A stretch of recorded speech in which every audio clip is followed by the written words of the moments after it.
তো ভারত যেখানে অ্যানাউন্স করলো যে তারা বড় মাপের একটি মিলিটারি ড্রিল করতে যাচ্ছে, আর সেটা কোথায় হবে সেটাও জানিয়ে দিয়েছে যে পাকিস্তান সীমান্তের একদম আশেপাশে। আর এই ডিক্লারেশন সামনে আসতেই যেন পাকিস্তানের হাঁটু কেঁপে উঠল। আপনি যদি পাকিস্তানের বিখ্যাত কিছু নিউজ আর্টিকেল দেখেন তাহলে বুঝতে পারবেন যে কিভাবে পুরো ব্যাপারটা নিয়ে ওদের মিডিয়াতে হইচই পড়ে গেছে।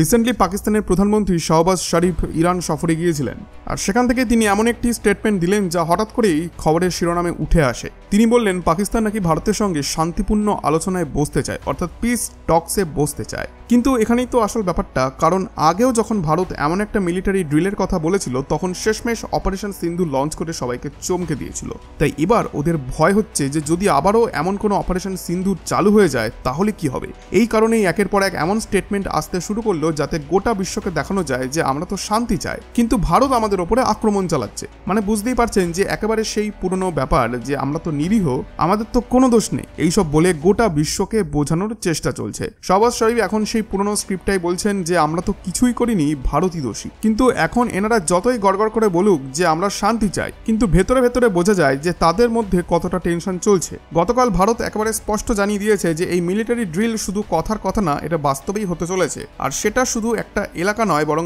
পাকিস্তান সীমান্ত ঘেঁষা সব রাজ্যেই হবে, যেমন গুজরাট, পাঞ্জাব, রাজস্থান, জম্মু কাশ্মীর, এই সব এলাকাগুলিতে ড্রিল চালানো হবে। এমনকি সাধারণ মানুষদেরকেও আগে সতর্ক করে দেওয়া হয়েছে, কারণ সরকার চায় না যেন কোনো আননেসেসারি আতঙ্ক ছড়িয়ে পড়ে, বরং মানুষ কতটা প্রস্তুত, কতটা সচেতন এবং জরুরি পরিস্থিতিতে কিভাবে তারা প্রতিক্রিয়া দেখায় সেটাও এই ড্রিলের একটা বড় অংশ। এই খবর প্রকাশ্যে আসার সাথে সাথেই পাকিস্তানের মিডিয়াতে তোলপাড় পড়ে যায়। শাহবাজ শরীফ আবার সামনে এসে ঘোষণা দেন যে আমি তো ভারতের সঙ্গে শান্তিপূর্ণ আলোচনা করতে চাই, আমরা কথা বলতে চাই, যত সমস্যায় থাকুক না কেন মিটিয়ে নেওয়ার পথ খুঁজে বের করা উচিত। তবে এই গল্পটা এতটা সরল নয়। আসলে পাকিস্তান সম্প্রতি ইরানে একটি ডেলিগেশন পাঠিয়েছে, একেবারে ভারতের কপি করা ফরম্যাটে। কারণ ভারতও কিছুদিন আগে একটি অ্যাক্টস পার্টি ডেলিগেশন বানিয়ে ইউরোপ, আমেরিকা সহ বিভিন্ন দেশে পাঠিয়েছিল। ওখানে ভারত তুলে ধরেছে যে অপারেশন সিন্ধুর কিভাবে পরিচালিত হয়েছে, পাকিস্তানের টেরর কানেকশন, আর কত নিরীহ মানুষ এখানে প্রাণ হারিয়েছে এবং কিভাবে গোটা বিশ্বকে এই জিনিসগুলির প্রতি সতর্ক হওয়া উচিত। ভারতের এই ডিপ্লোম্যাসি দারুণ সাড়া ফেলেছে আন্তর্জাতিক মহলে। আর পাকিস্তান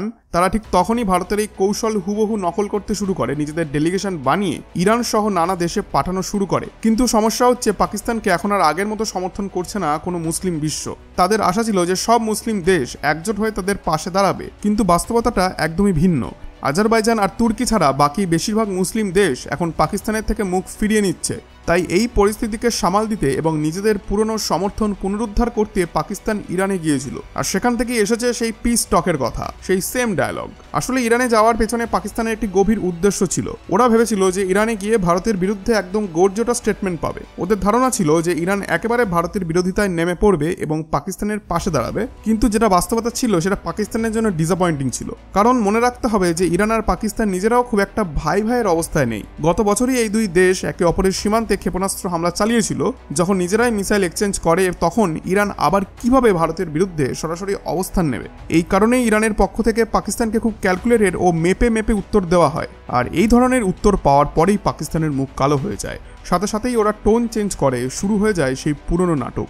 ভারতের সঙ্গে শান্তিপূর্ণ আলোচনা করতে চাই, সব ইস্যু বসে মিটিয়ে নেওয়া দরকার, এই সব কথা। তাদের এই ডেলিগেশনে কিন্তু ছোটখাটো কেউ ছিল না। শাহবাজ শরীফ নিজে ছিলেন, তার সঙ্গে পাকিস্তানের সেনাপ্রধান আসিফ মনির এবং ডেপুটি প্রাইম মিনিস্টার ইশাকদার, সবাই হাজির ছিল ইরানে শুধু একটা উদ্দেশ্যে, ইরানের সমর্থন পাওয়া। কিন্তু সমস্যা হলো যখন ওরা বুঝলো যে ইরান তাদের দিক নিচ্ছে না, তখনই আবার সুর পাল্টে শান্তি আলোচনার কথা শুরু করলো। কিন্তু এদিকে আন্তর্জাতিক স্তরে সাইমালটেনিয়াসলি আরেকটা জিনিস হচ্ছে, সেটি হলো ডোনাল্ড ট্রাম্পের ঝামেলা। ট্রাম্পের ট্যারিফ মুভ যেটা তিনি প্রেসিডেন্সির সময় চালু করেছিলেন, সেটা এখন একের পর এক আইনি চ্যালেঞ্জের মুখে পড়ছে। তিনি তখন দাবি করেছিলেন ভারত পাকিস্তান কনফ্লিক্টের কারণে এই ট্যারিফ জরুরি, মানে এই কনফ্লিক্টকে ব্যবহার করে তিনি নিজের সিদ্ধান্তকে যুক্তিসম্মত দেখাতে চেয়েছিলেন। কিন্তু তার সেই সব এক্সিকিউটিভ অর্ডারগুলির অধিকাংশই আদালতে চ্যালেঞ্জ হচ্ছে।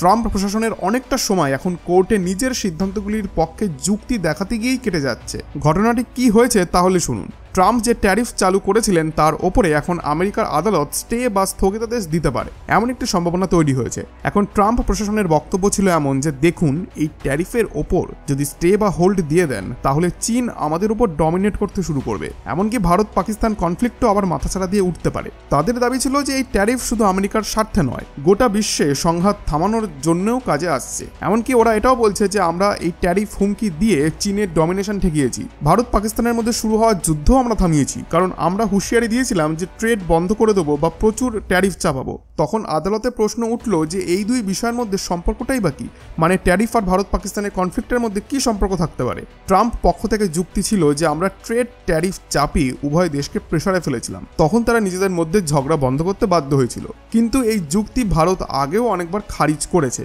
ভারত ক্লিয়ারলি বলেছে যে এই কথার কোনো ভিত্তি নেই, এমন কোনো আলোচনাই হয়নি আমেরিকার সঙ্গে, আর ভারত পাকিস্তান কনফ্লিক্টে আমেরিকার ভূমিকা প্রায় নেই বললেই চলে। এটা ভারত ইন্টারন্যাশনালি আগেই পরিষ্কার করে দিয়েছে এবং মিডিয়াতেও বহুবার রিপোর্টও হয়েছে। কিন্তু ট্রাম্প সেই পুরনো কথা নিয়ে নিউ ইয়র্কের আদালতে হাজির হন, আর সেখানেই আদালত তাকে ক্লিয়ারলি বলে দেয় যে আপনি নিজেই বোঝেন না যে আপনি ঠিক কি বলছেন। ট্যারিফ আর ভারত পাকিস্তানের কনফ্লিক্ট একে অপরের সঙ্গে যুক্ত, এটা বিশ্বাসযোগ্য নয়, এটা বাস্তব থেকে অনেক দূরের কথা। তবে একটা জিনিস তারা মানে যে চীনের ডমিনেশন বাড়ছে, এটা সত্যি এবং সেটা আমেরিকার জন্য উদ্বেগের বিষয়। কিন্তু ভারত ও পাকিস্তান নিয়ে ট্রাম্প যেভাবে কথাগুলি বললেন সেটা লিঙ্ক খুঁজে পাওয়া যাচ্ছে না। তো আই হোপ যে আপনার পুরো কনসেপ্টটা এখন ক্লিয়ার হয়ে গেছে। Bharat, Pakistan, Iran, America, Trump সবারই এর মধ্যে কি কি ভূমিকা ছিল সেটা আপনার নিশ্চয়ই ক্লিয়ার হয়ে গেছে। তাই আপনাদের কাছে ছোট্ট একটি অনুরোধ করব, ভিডিওটি যদি আপনাদের ভালো লেগে থাকে তাহলে ভিডিওটিতে অবশ্যই লাইক এবং চ্যানেলটিকে এখনই সাবস্ক্রাইব করে দিন। ধন্যবাদ।